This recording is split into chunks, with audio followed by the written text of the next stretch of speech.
What's up, everybody? Welcome in. This is Payoff Pitch, Action Network's MLB betting podcast. It is Thursday, October 5th, 2023. Your host, Brendan Glasheen, joined on this Thursday by Anthony DeBundo and Tanner McGrath. They both contribute to our baseball coverage at Action Network. Well, the wild card stage of this MLB postseason went by very quickly. All two-game sweeps. So there are no games on this Thursday. None. Zip. Donut. Zero. So we're going to use this day to get ourselves ready and geared up for the divisional round. The division series that will get underway on Saturday.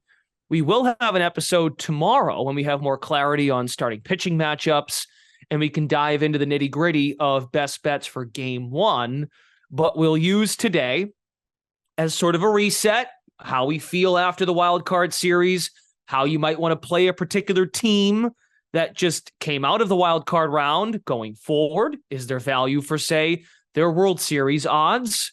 Or do we have a look at division bets? The prices are out at BetMGM, our presenting sponsor. BetMGM brings us Payoff Pitch. There are series prices out there. And Tanner and Anthony are here to do that with us. So let's dive in, gents. We'll start with Rangers and Orioles. They'll kickstart the action on Saturday at 1 o'clock. Again, we'll have best bets for game one specifically tomorrow. But DeBundo, looking at the series, it's a pick'em, minus 110. Both teams evenly matched going in. Do you agree with the bookmakers? I generally do. First off, more like mild card. Am I right? Mm-hmm. All right. I had that one lined up yesterday. But Nicely I think I had to use it. So Orioles, Rangers. On one hand, you have a Rangers pitching staff, which is not particularly deep. But the real question is now, do we need to upgrade Nate Eovaldi? Because Eovaldi's fastball velocity did tick up in his final regular season start. I kind of dismissed it and bet against him. I bet Tampa yesterday and was wrong. I mean, he dominated and shoved against this lineup. And we have not seen any of these Orioles guys have any playoff experience whatsoever. So it's hard to imagine how they'll respond, because as much as I love Grayson Rodriguez and Kyle Bradish, and they have pitched at an elite level, you look at their underlying stuff metrics. We talked about this on the episode on Monday, just how much Zerillo loves Grayson Rodriguez as well. That front line 1-2 is dominant. But after that, I mean, what are we getting out of John Means? What are we getting out of Dean Kramer in games 3 and 4 in Texas against that offense?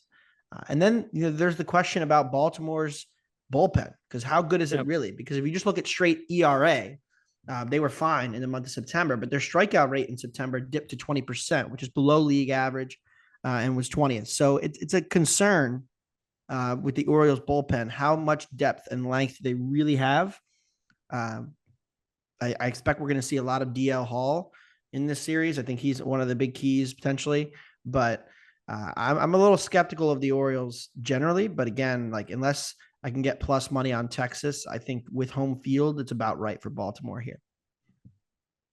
What you thinking, Tanner? With the series price at even money, DeBundo expresses his concerns about the Baltimore bullpen. I will add, and this isn't me trying to gaslight our colleagues here, but I did bring up to BJ and Charlie yesterday that Nathan Eovaldi, playoff Nathan Eovaldi, it's pretty damn good. Going into yesterday's start, 43 innings, 41 strikeouts, only 3 walks. But I understood what they meant to Bundo about the injury concern and how he had looked coming back and his expected ERA and his stuff. We brought up Stuff Plus yesterday. I'm not even giving you a hard time. We brought all that up. It was valid to bring up, but it seems Nathan Eovaldi just channels a different thing in his soul when it comes time for October. Tanner, what are your thoughts on Orioles Rangers? Yeah, as Red Sox fans, we know about playoff Nathan Eovaldi. And I mean, look, he's dominated the Orioles with the Red Sox past 3 years, 1.4 ERA across 56 innings pitched, 54 strikeouts, 7 walks, 0.9 whip. But we know these aren't the same Orioles. So what does it really matter? Series at large, I have no idea what will happen. I am officially dubbing this the Tanner McGrath Chaos Reigns series. So much of this is going to hinge on just crazy things to project. And I have 5 key questions that I don't know the answer to. 1, which Grayson Rodriguez are we going to get?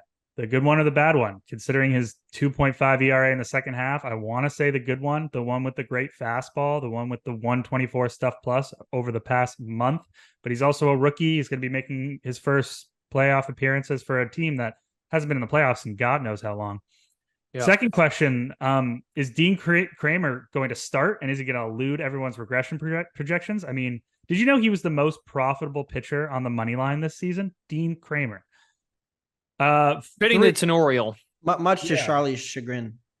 Yeah, it was terrible for me too. Question 3, what do we expect from John Means? Stuff plus numbers were good, 104, but no strikeouts, 10 and 23 innings, a 2.7 ERA with a 4.7 expected ERA. And it's really tough to sort through his small sample size stuff there. Question 4, which bullpen is going to implode first? The one with Aroldis Chapman or the one with Shintaro Fujinami? And how heavy will the loss of Felix Bautista be here? Is that going to loom late in these games? Finally, which young guns are going to step up and be the story for their team this early playoff run? Josh Jung or Gunnar Henderson? Adley Rutschman, is he going to hit hard? And can we count on Cedric Mullins for anything? He has a 580 OPS since returning from injury on August 11th. A few notes about this series that I just jotted down. Baltimore slumped a bit down the stretch. They're still better against left-handed pitching, which could prove big in the Jordan Montgomery start. Interesting. I think the Rangers have the defensive advantage, which could be an important peripheral thing that decides the series. This is an elite defensive squad. Baltimore's outs above average numbers were dragging. Adam Frazier has been a pain at second base. Quick fun fact. 8 of the top 10 teams by defensive runs saved this year made the postseason. The Padres and the Cubs were the 2 that missed. Rule changes. They strike again. Rangers were 3-3 against Baltimore this season, but did have a +7 run differential. In the end, I have 2 takes for this series. I was going to say, who are you picking? I haven't figured that part out yet. I have no idea. I have no idea who's going to win, but I have 2 takes about the series. One, I'll almost definitely bet the Orioles in the Kyle Bradish start, probably game 1. We can break that down more tomorrow, but 131 stuff plus over his 35 final regular season innings. 3 straight scoreless outings entering this one with 18 strikeouts and 16 innings pitched. That guy is so good. And especially if he gets matched up with Dane Dunning, I mean, the regression monster ate up Dane in the second half of the year, 4.7 ERA over his final 80 innings. Bradish has made 3 starts against Texas since the start of last season. 13 1/3 innings, 2 earned runs, 8 hits, 11 strikeouts. Garcia, Jung, Semien, and Seager are combined 5 for 22 against him with 1 extra base hit. Probably bet the Orioles in that one. Second take, I really want to target Corey Seager in some props, bases totals. I mean, he was seeing the ball well in the wild card round against the Rays. 3 batted balls over 100 miles per hour. There were 3 barrels, all went for doubles. Guy crushed the ball all season long. I mean, one of the best hitters in the league. Against, I don't know who we're going to get for starting pitchers actually, but against Kyle Gibson, Dean Kramer, and Grayson Rodriguez, he's 7 for 23 with 2 homers. But against Kyle Bradish, 0 for 5. Other matchups. When do we think? Well, real quick, when do we think Bradish is pitching? I want to say game 1. Game 1. Okay. All right. Game 1 and then potentially game 5. Yep. Okay. Thank you. Another thing, Semien is 12 for 38 with 6 extra base hits against Gibson and Kramer in his career. Again, no idea what's going to happen. I think it'll be pure chaos, but give me Bradish in the O start, and let's look at Corey Seager to cash some props. So you mentioned the run differential, the -7 in their head-to-head this year. One of those starts, well, 2 of them were Grayson Rodriguez, but one of those starts especially is something I want to highlight. So May 26th, Grayson Rodriguez made his final start of the first stint in the big leagues. 3 innings, 9 runs, 8 earned, 3 walks, 6 strikeouts, 6 hits. They destroyed him.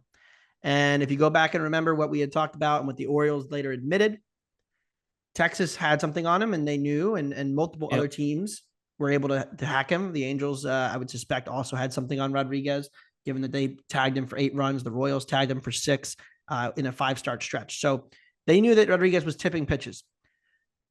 You would assume that he fixed it, but if Texas might still have something on him. So it's something worth watching when he's out there, because if they do, that swings the entire series, because the Orioles cannot win this series without a good Grayson Rodriguez, I don't think, because once they go to Texas, they're going to be at a disadvantage just because of the lineup. And then the other big thing I think is Evan Carter.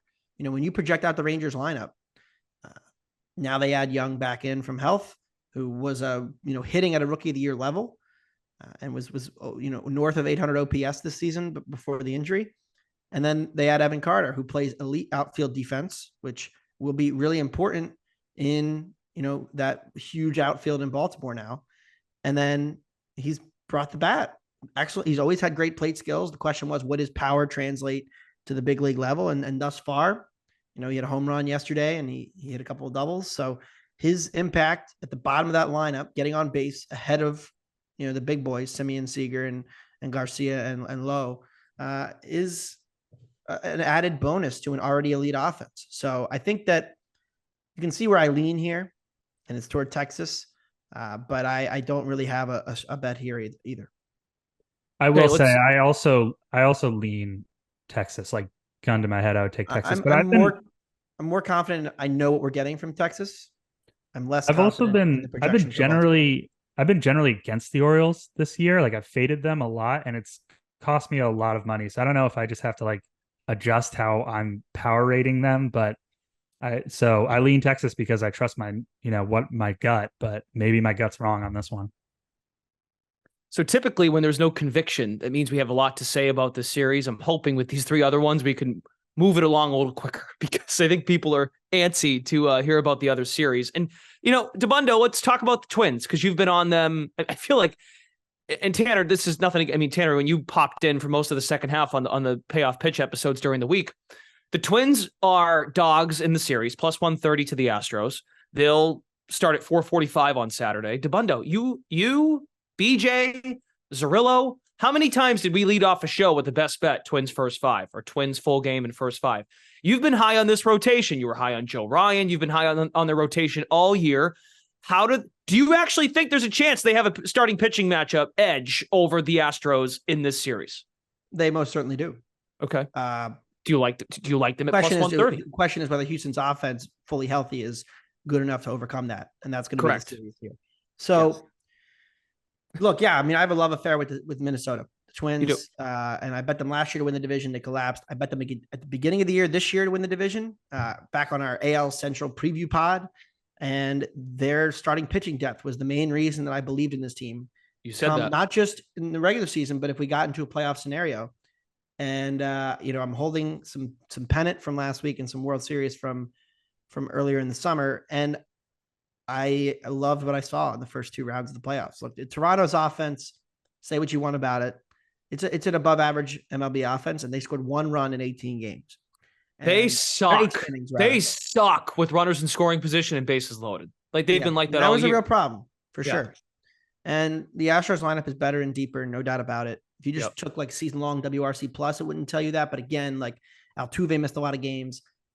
Alvarez missed a lot of games. They were mixing and matching a lot. So you have to kind of factor that in to their, dampening their WRC plus numbers for the whole season. But if you look at this starting pitching matchups, we pretty much know what we're getting here. We're not sure if it's going to be Framber or Justin in game one, Verlander. I expect it to be Framber. Houston won the World Series last year on the back of their pitching. It was a very good Cy Young JV. It was Framber, who had a ground ball rate north of 60%. You couldn't get the ball in the air against him. And it was Javier, who was pitching so well that all of us bet him to win the Cy Young this year. Javier's starting to turn the corner a little bit. He's been a little better in his recent outings. Strikeouts have returned, but he is not anywhere near the level that he was last year going into the playoffs. Framber Valdez, that elite, unicorn ground ball rate we love so much, has gone down, and thus he's getting punished more for his lack of command in his walks. So his numbers are like a full run worse per 9 innings than he was last year. And Justin Verlander, none of us were huge fans of him last year, even when he won the Cy Young. The stuff has gone down again this year, and he has not been as dominant either. So all three of the big guys here, and then the back end, Urquidy has been injured most of the year, and he'll be back for this series. I think he'll start game 4. Hunter Brown had an elite first half, but I think ran out of gas. So as you look at this Astros pitching staff, there just is not the same level of depth that Minnesota has when you compare, Joe Ryan, he had that one bad month when he was pitching injured. Other than that, ERA was 3.45. So really impressive stuff from Ryan. And then Lopez and Gray will pitch games 2 and 3. Sonny Gray, look, I talked about how his home run record right now is unsustainable. He's allowing 0.39 homers per 9. The next best pitcher qualified in MLB, 0.72 per 9. In Wow. playoff baseball, keeping the ball in the park wins. Pablo Lopez and Sonny Gray do an excellent job of keeping the ball in the park. So I think they have an advantage in the first 3 games in terms of starting pitcher quality. And then in game 4, Bailey Ober and Kenta Maeda make up a really fun and interesting platoon, potential, partnership piggyback. And game 5, it'll be Joe Ryan again. So Ryan and Lopez and this stuff is just so good. And the Twins, they have a problem against lefties. Guess who has 0 lefties in their bullpen? Yeah. Oh, the Astros. They don't have any lefties. So It's just Framber. There's real questions about how this matchup goes for Minnesota. I think this is a coin flip. Houston's a little favored because their lineup's healthy, but I think plus 140 Minnesota, you're stealing here. So I think take the Twins. I think what you're kind of hoping for based on that analysis is that the Twins lose game 1 and you come back on Minnesota. Yeah. I mean, they're in Houston, so I certainly wouldn't feel bad about it. Just to get a better number is all I'm getting at. Yeah. That's obvious. Whatever team you'd want to back for the series, yes, if they lose game 1, you could say that about any series, but that would be bad. I'd rather win game 1 though, to be honest. Okay, true. But knowing you'd get Joe Ryan again if the series went 5, you sound really confident in the back end of that rotation as well for the playoffs. I like Minnesota's pitching, and we saw it, right? Like Sonny Gray only pitched 5 innings, but they went to Louis Varland for the 6th. Yep. They went to Brock Stewart for the 7th. These guys are throwing 100. And then, Griffin Jax is one of the best sliders in baseball. He got the middle of the order out 2 consecutive games in the 8th inning, and then Duran comes in, the game's over. So it's like, nobody can hit him. And this Astros team, like, I know the voodoo, I know the playoff experience, I know all of that, but they have not been nearly as dominant as they were last year. It's just reality. Although now that I say Yainer Diaz is the key to this series for Houston for me. Obviously, like the pitching better is one thing, but Yainer Diaz, he has caught more for Maldonado. He's taken some of his playing time. Maldonado's been kind of a 0 at the plate. He started to get worse defensively as well. Diaz has been really good at the plate with the stick. So how much does Dusty use him versus Maldonado will be really fascinating. And I think a big key for the Houston lineup, because they're kind of giving auto outs every year with Maldonado at the bottom. That's not quite the case with Diaz. So that does improve their lineup a little bit. Tanner, you got thoughts on this series? What do you think?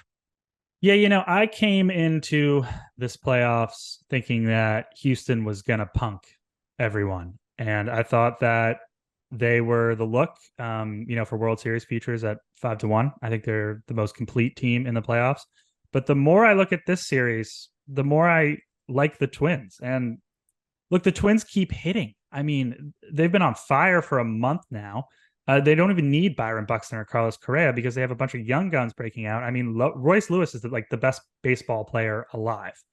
And, if the Twins' middle relief and setup guys keep holding up to get it to Duran, it's going to be impossible to hit off them. I mean, look, I'm not sold on Emilio Pagan or Griffin Jax, but Pagan was sublime in the second half. 1.9 ERA in 33 appearances. And Jax had that brutal August, but then rebounded in September. And like Anthony said, was great in the wild card round.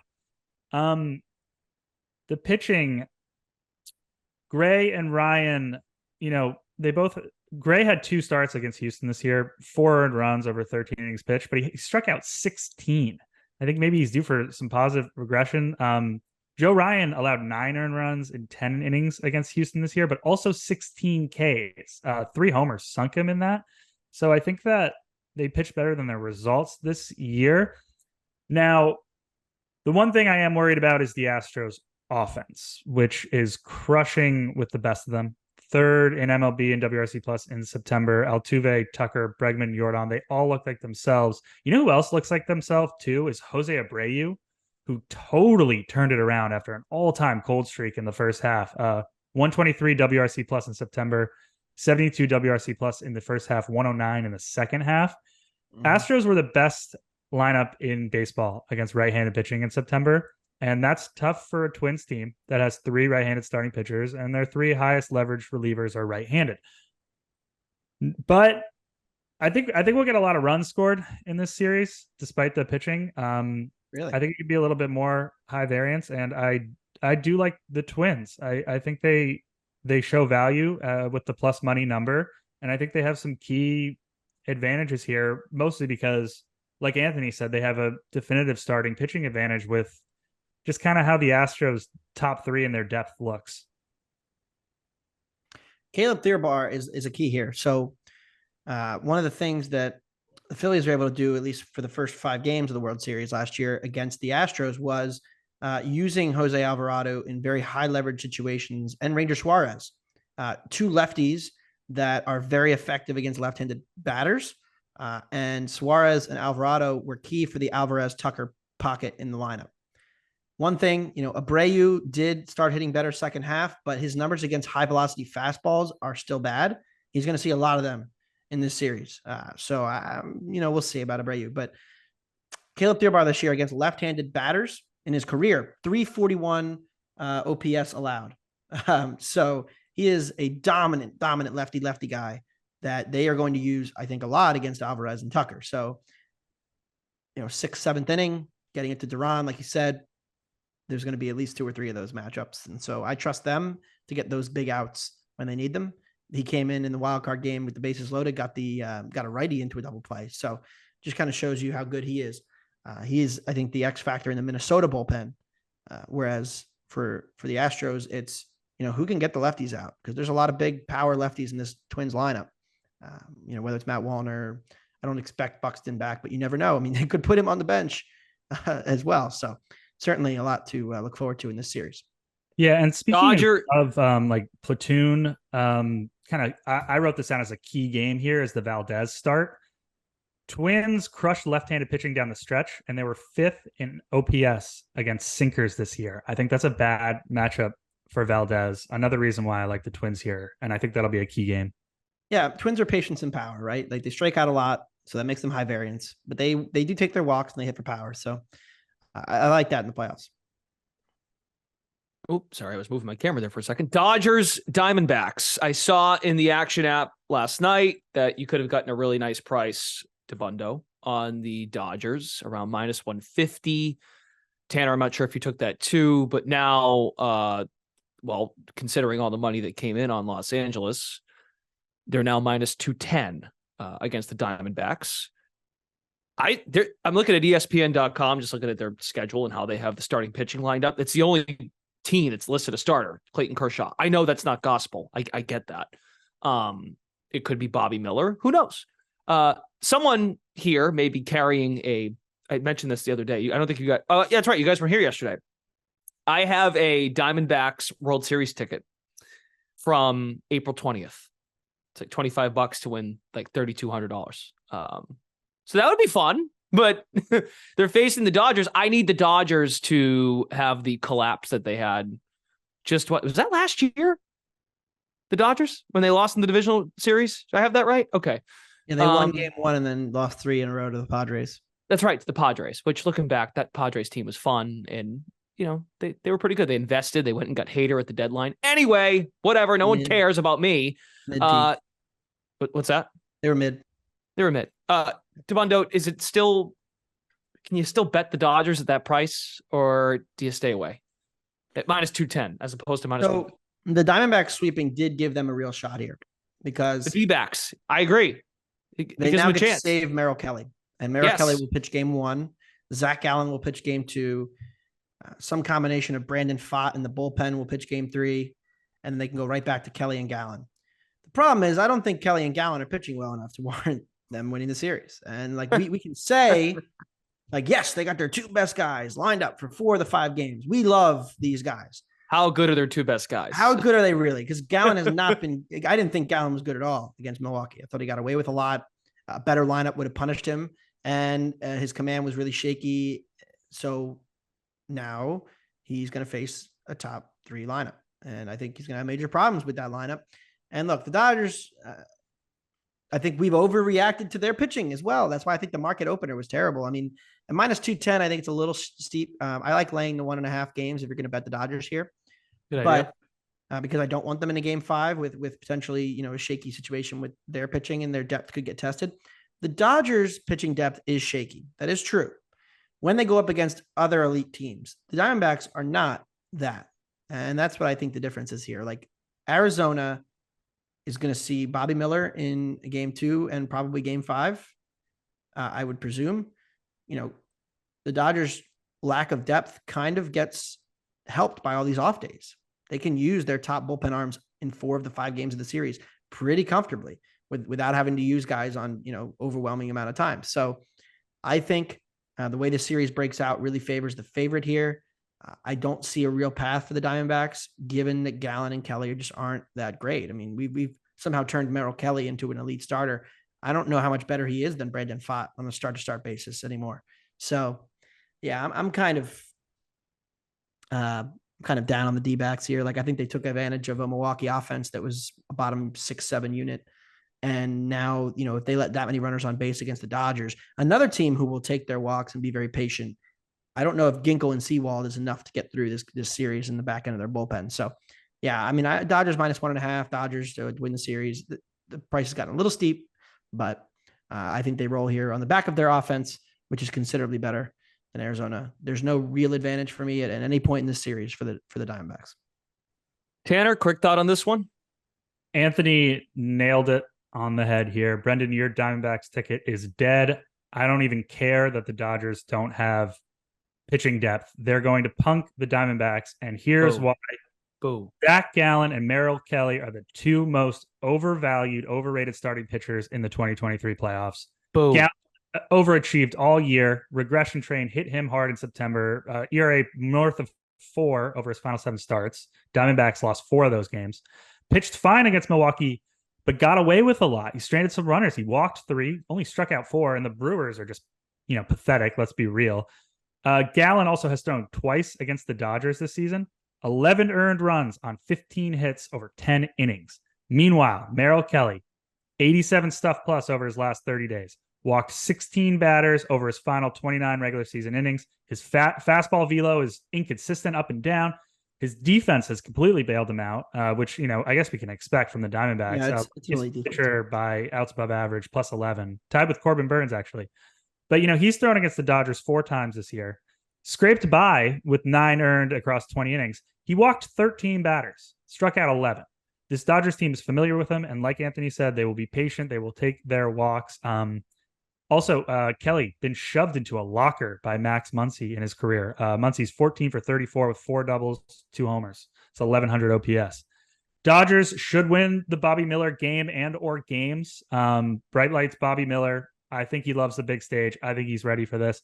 And if they can get some sort of production, anything from Kershaw in that start, that helps him a ton. I know that he's been dealing with injury. His stuff numbers are down. But you never really know with him. And I think the added time off, from the wild card could have done wonders for his, old ass. 3 starts against Arizona this year, 3.1 ERA, 18 strikeouts in 17 innings. And a big part about this, which no one really talks about, the Dodgers bullpen, sneakily the best bullpen in MLB during September by reliever expected FIP. Do we even realize how good Evan Phillips and Brusdar Graterol are? Red Sox legend Ryan Brazier has been a stud since coming over. Joe Kelly has made 5 consecutive scoreless outings entering the playoffs. And Forgot he was there again. Yeah, 9 of 11 scoreless since rejoining the Dodgers from Chicago. And the sheer offensive difference between these 2 lineups.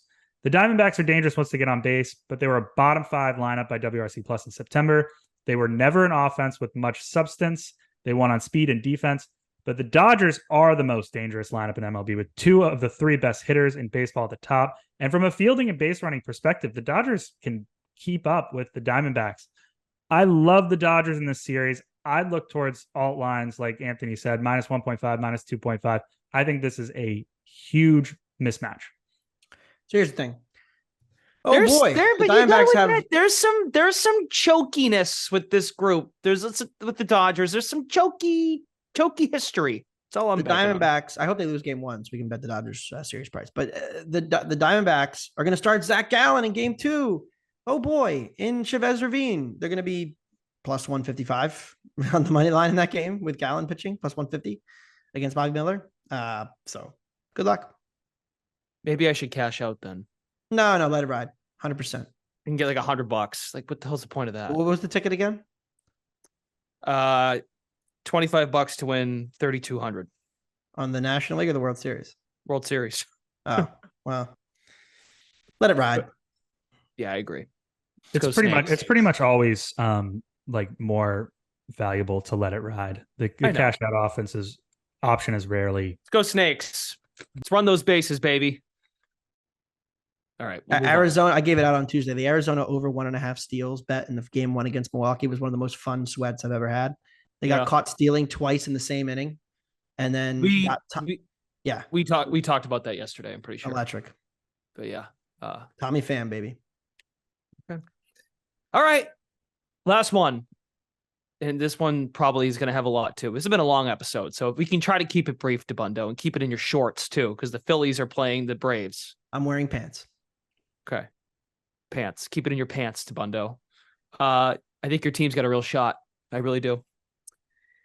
Braves back end, not great. Phillies bullpen, underrated. I'm just giving you my 2 cents. At this point in the year, I can consume this. You guys consume all these games, the 15-game slates. They're overwhelming for me as the host. Now at this point, 8 teams in it. I can consume a lot of it. Watched a lot of the. Sorry, Tanner, your Marlins are done. But man, the Phillies, I wouldn't be ashamed. That Phillies team is damn good, and they got a real shot to win this thing. I would imagine there's no real value now in taking, unless there is, unless you think it's plus 500 now to win the World Series. How do you feel about the Phillies?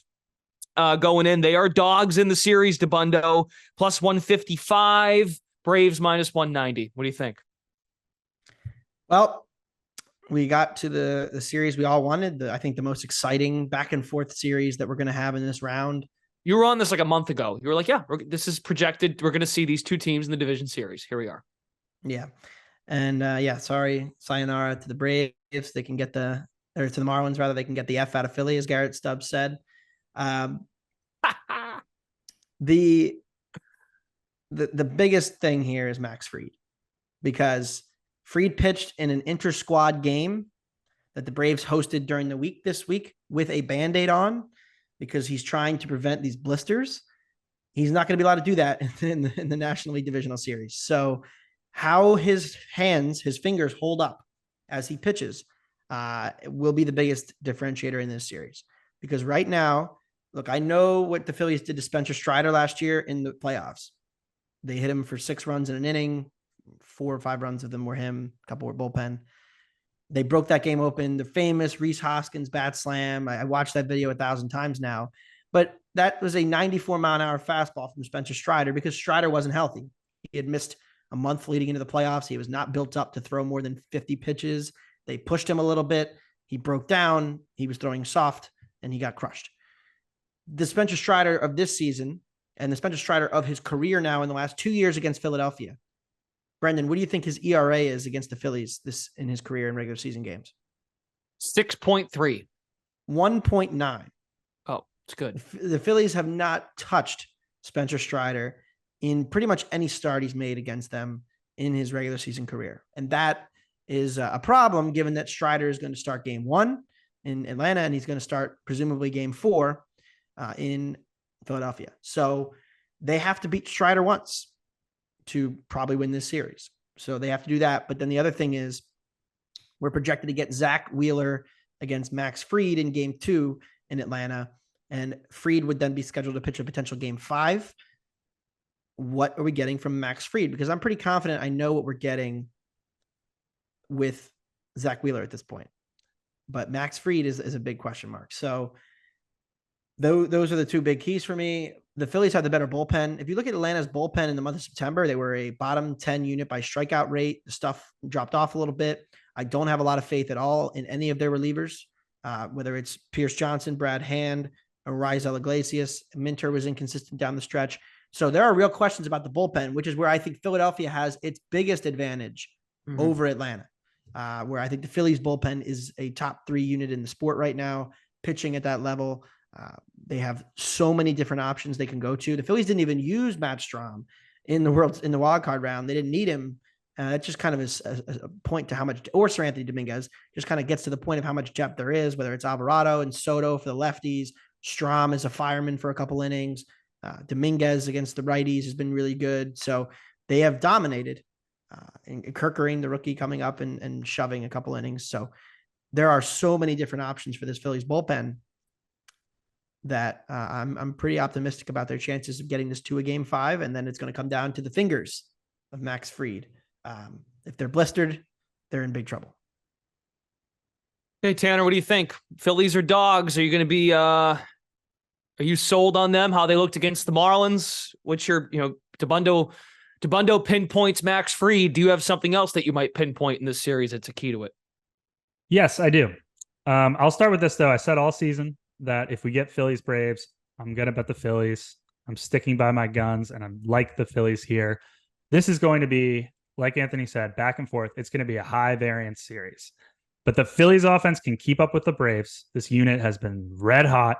8 doubles in their 2-game series against the Fish. I didn't realize this. 8 of their regular 9-man lineup finished with an OPS plus above 105. They finished with elite batted ball numbers. This is a deep, grinding, hard-hitting lineup. And Anthony didn't mention the one pitcher that I think will be really big in this series. I think it's going to be Christopher Sanchez. Big, sort of really stepped in behind Nola and Wheeler during the second half. 3.44 ERA backed up by a 3.74 xERA. His ground ball rate is elite. His chase rate is elite. The Braves were poor against left-handed pitching in September. 22nd in WRC plus, 88.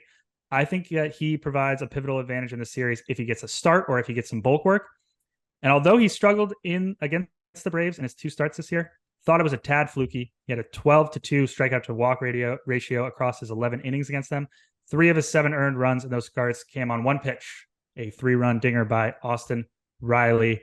And Anthony said it, the Braves pitching, I mean, Strider had his oblique thing. Morton and Fried are both dealing with injuries. Fried, his finger thing. Morton allowed 10 home runs in his final seven regular season starts. Morton's out? Yeah. Oh, wow. Never mind. The Braves saving grace might be what? AJ Smith-Shaver, who has a it's going to be Bryce Elder, I think, game 3 in Philadelphia. Yeah, that's crazy. The Phillies obviously hold a huge bullpen advantage. I think the Phillies have a small defensive advantage now that they figured out the fielding situation without Schwarber in left field. The infield defense is excellent with Trey Turner leading 10th in infield outs above average. The Braves can't touch those numbers. And again, the Phillies have Wheeler and Nola. I think that's the trump card that the Braves will not be able to answer. Nola looked great against the Fish in the wild card. I'm not worried about him. Both were fine against the Braves this year. 14 earned runs across 37 innings, 3.4 ERA, 41 strikeouts, 10 walks. Both have the added benefit of a better defense behind them. That's huge for Wheeler, as Anthony has talked about this year, who was the unluckiest pitcher by outs above average, -11. And, Wheeler, I mean, God, he's so efficient. He really showed that against Miami. 100 pitches, 67 strikes, 11 ground ball outs, 8 strikeouts. Locates so well, forces ground balls, earns whiffs, pitches deep into games. I like the Phillies here. I will say maybe look at Ronald Acuna props in some of the Wheeler or Nola starts if they aren't juiced to high heaven. Combined against Nola and Wheeler lifetime, Acuna is 26 for 90. It's 290 with 9 doubles and 8 homers. 17 of his 26 hits went for extra bases. 650 slugging. Okay, gents, we got to get out of here. That was a long one, but kind of a day for us to decompress and get our minds ready for Game 1 starting on Saturday. We'll have best bets for Game 1s of these division series that get started on Saturday. Tomorrow, we're here every weekday, Monday through Friday, for Payoff Pitch, Action Network's MLB betting podcast presented by BetMGM. For DeBundo, for Tanner, Brendan Glasheen. We'll see you tomorrow.